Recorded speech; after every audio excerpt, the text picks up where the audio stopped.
Bien, amigos, continuamos hablando de literatura y en particular, bueno, de literatura, continuamos hablando de libros, por tanto sí, de literatura, pero nos encontramos ahora con una guía práctica para una repoblación rural exitosa, Repuebla, y nos lo trae hasta el plato de Revista de Sociedad Albert Brand. Albert, bienvenido al programa Revista de Sociedad, bienvenido a tu casa. Muchísimas gracias. Gracias por repoblar este sillón que quedaba vacío.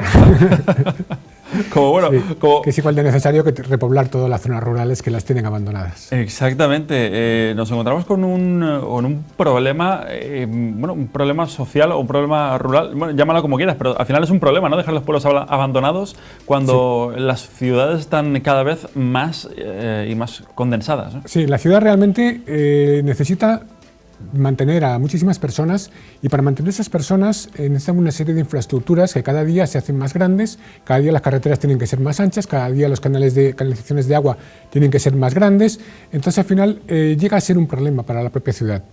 Las personas empiezan a vivir en los pueblos de una forma muchísimo más cómoda que lo que pueden vivir en una ciudad. Entonces, lo que se trata es de que las personas que están ahora mismo en la ciudad, en barrios marginales, que están en zonas un poco descolocadas, que puedan moverse hacia las zonas rurales y que allí puedan hacer un tipo de vida muchísimo más sano, mucho más saludable, y que puedan tener una calidad de vida en general muchísimo mejor. Porque, Albert, la verdad es que nos encontramos con pueblos que hace 100 años estaban muy poblados, eran muy importantes, eran núcleos muy importantes y que efectivamente pues ahora están al borde de la desaparición.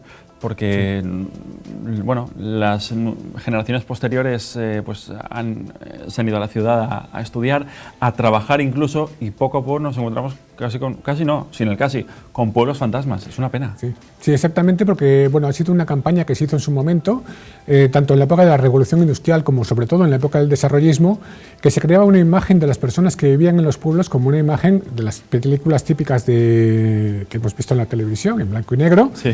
Del paleto, entrecomillado, ¿no? Del paleto, sí. Entonces una imagen burlesca sobre estas personas. Estas personas que viven en los pueblos pues se empezaron a coger con una especie de complejo por Estas personas tienen una calidad de vida tremenda que yo creo que en las ciudades, perdóname que te corte, pero no somos conscientes de lo que es vivir en un entorno rural, ¿no? Exactamente. La calidad de vida, sobre todo ahora mismo nos hemos dado cuenta, por eso ha habido la estampida esta que ha habido con el tema del COVID.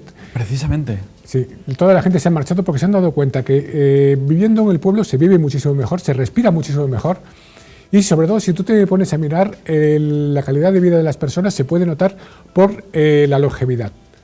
Las personas en los pueblos normalmente viven muchos más años que en la ciudad, suelen conservar la cabeza, hay muchísimo menos incidencia de Alzheimer, no he visto algún estudio concreto, específico sobre esto, pero bueno, si tú vas a cualquier pueblo, hablas con la mayoría de las personas que están en el pueblo, por mayores que sean, y verás que casi todas tienen la cabeza en su sitio, que no se les ha ido, y eso influye mucho la calidad del agua, la calidad del aire y el moverse para poder trabajar.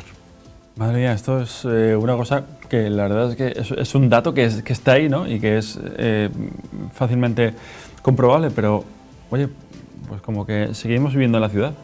Sí, seguimos viviendo en la ciudad porque no se conoce realmente las posibilidades que hay de vivir en el campo. Las personas tienen intención, tienen ganas, tienen interés de moverse al campo, pero no tienen unas guías que les puedan ayudar para hacer ese movimiento al rural, ese movimiento al campo, hacerlo de una forma ordenada. Muchas personas piensan que irse a vivir al rural es irse a una urbanización con piscina. En las afueras es bastante diferente, vivir en un pueblo es distinto. Entonces tienen que conocer la diferencia y tienen que conocer los potenciales de los pueblos. En un pueblo se puede hacer prácticamente cualquier cosa que se puede hacer en una ciudad. Cualquier empresa, o casi cualquier empresa que está en un polígono industrial, en los alrededores de una ciudad, se puede montar en un pueblo. Y esa empresa puede ser el centro de ese pueblo, dar trabajo a las personas de ese pueblo y mantenerse. Y sobre todo la oportunidad de estas personas que van a trabajar, que vuelven, que se ahorran 2 horas diarias de desplazamiento, de irse al trabajo y de volver. Esas 2 horas las pueden utilizar para pasear o para cultivar su propia huerta o cualquier otra actividad, aparte de la conciliación familiar y social. Eso se puede salir a la hora del bocadillo, por ejemplo, sales de la empresa y puedes llevar, por ejemplo, pues a un niño al médico. Y no necesitas pedir el día entero para poder hacer esa actividad. ¿Por dónde empieza esta guía práctica para una repoblación rural exitosa? Pues empezamos explicando un poquito cuál es la situación actual, pero muy breve, porque hay unos estudios muy sesudos al respecto, entonces pues tampoco ha pretendido ser un estudio sesudo, con muchos datos, mucha estadística, nada de eso, solamente es un breve capítulo. Pasamos a continuación a hablar sobre un tema que es vital. Si no hay vivienda, no se puede repoblar. Entonces se explica un poco lo que es la necesidad de la vivienda. La necesidad de la vivienda con varias propuestas, porque la guía sobre todo son propuestas genéricas, porque claro, si se desarrolla cada una de ellas necesitaría un libro concreto cada una de ellas, ¿no? Pero haciendo propuestas para que se puedan hacer una serie de viviendas, los que se llaman ahora mismo los co-livings y los coworkings, que están muy de moda, utilizar anglicismos, lo que es vivir en comunidad, sí, vivir varias personas en la misma casa, que tienen un proyecto más o menos común y tener una zona de trabajo también en común. Y que las casas sean sanas. Ahora mismo que estamos viendo aquí, por ejemplo, en una de las ilustraciones que teníamos allí, de las casas que se pueden hacer con paja, aparte del cuento de los tres cerditos, se pueden hacer unas casas con paja que pueden ser totalmente aisladas, totalmente sostenibles. Se pueden hacer también viviendas de muchas maneras, grandes, pequeñas, de todas formas, pero claro, si no hay vivienda, no se puede repoblar.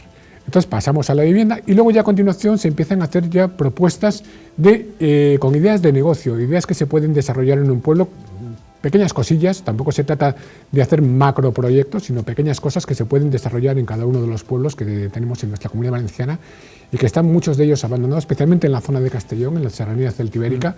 Hay muchísimos pueblos que están casi a punto de desaparecer. Albert, gracias por estar con nosotros. Enhorabuena por este trabajo que además es completamente diferente a todo lo que suele llegar a revista de sociedad. No digo que todo sea igual, efectivamente buscamos la variedad, ¿no? Y la diversidad en temas, pero es una cosa de la que no se me había ocurrido que podía venir una autora a hablarme. Así que gracias y enhorabuena por este trabajo. A vosotros. Amigos de Revista de Sociedad, buscamos una pausa publicitaria y volvemos rápidamente con más Revista de Sociedad, con más contenido social de la Comunidad Valenciana.